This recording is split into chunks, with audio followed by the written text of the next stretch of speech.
Willem, can you share something about Xebia Academy's trainings? Yes, for sure. So we do trainings in various ways.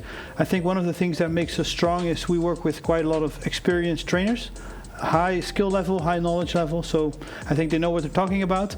Then if we look at the way we facilitate training courses, a lot of so-called training from the back of the room, which means it's not so much the trainer in front of the class telling people how things are, but people exploring themselves through fun exercises, games, physical objects, and that way as to have way more inclusive learning experience. How about we show some clips of what it looks like to actually be part of one of your trainings? Yes, that can be very interesting. So in our training we try to add movement as much as possible to not have everybody fall asleep. So we do a lot of putting things on the walls. The hide and seek, I like that one.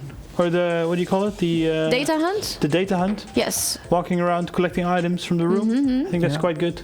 Yeah. Also like Connect the Two, where they actually use these woolen threads throughout the room, and it's almost creates like these Mission Impossible kind of lasers where they have to kind of crawl through. Yeah. Yeah, and it really gets the oxygen flowing through the brain, which aids retention and makes the experience immersive, so they definitely remember it better. Yeah. So nobody wants to sit in a classroom for 8 hours and just sit back and absorb information. Well, maybe people want to, but they are just not physically capable. So at a certain moment, 10, 15 minutes, you'll just stop listening and you'll zone off. So yeah, you're exactly right.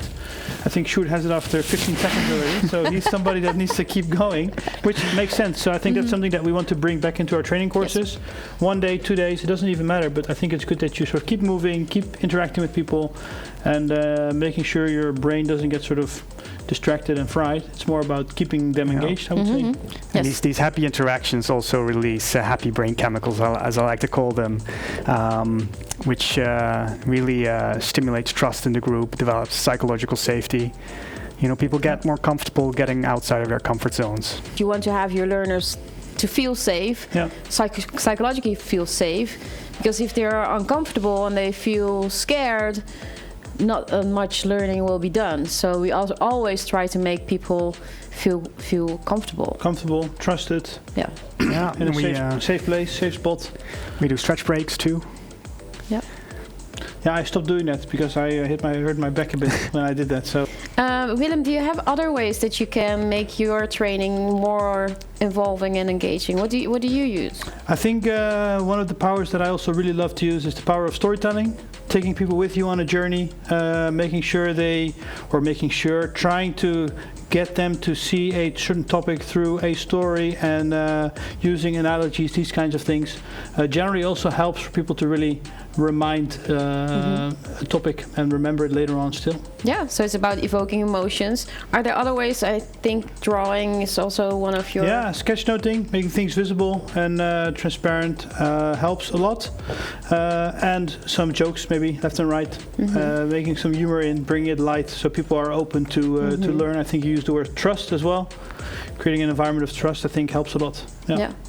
Willem, you shared something about graphical facilitation and storytelling. To get a good idea of that, can you give us an example of how that works? Yeah, sure. I'll give you an example of a project-to-product story. Draw it on the flip chart for you guys. Great. This is just a short snippet on how we see projects and products. Projects are being done throughout most organizations. Projects are generally all about one thing, which is deliver the project on time, within budget, and of course with the dedicated scope that we gave it. Quality is important, so let's put the quality somewhere in the equation as well. As time progresses, what do we see? What do we see? As time progresses, budget runs low, time is running out, but we haven't completed the scope yet. So what do? We ask for more money, we ask for more time, we outsource the work, we get more developers on board, all these kinds of things. What does that tell us? The scope seems to be fixed, but timing and budget seem to become flexible. As long as we meet the budget within time, within scope, hence project success, let's move on. So how about products? Let's talk about products here for a while. In the product mindset, we flip it around. Boom, this is what we do. What do we say? Time and budget are fixed in the product mindset, in the product organization. How do we do that? Stable teams working in fixed iterations. Oh, this handwriting is so horrible. Stable teams in fixed iterations. That's what we do. Quality is fixed as well. How do we do that? Boom, definition of done. Sounds like a Telcel commercial almost. That's how I'm feeling right now. But let's keep this going. So, if we have stable teams in fixed iterations and the quality is fixed, something needs to become flexible. And this is a difficult discussion because in a product mindset organization, we might have a discussion on scope. We might do less, but there's one thing that's important in the product organization.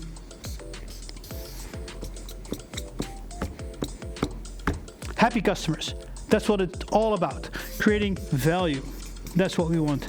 Maximizing value for the product, maximizing value for the organization, maximizing value for the customer and the user. Let's prefer the product mindset over the project mindset. Thanks. Yes, so if you choose for Xebia Academy trainings, you will get training by very experienced trainers who have been in the field for years, so they can share a lot of practical examples from their own environments, from previous clients, from previous challenges, and they will help you to learn the information in an interactive and engaging way. I think that is kind of the summary of what we talked about. Using plays, using storytelling, using graphical facilitation, all things that help you to remember stuff better than just looking at 150 PowerPoint slides for a whole day. Yeah. Should we say cheers to that? Cheers.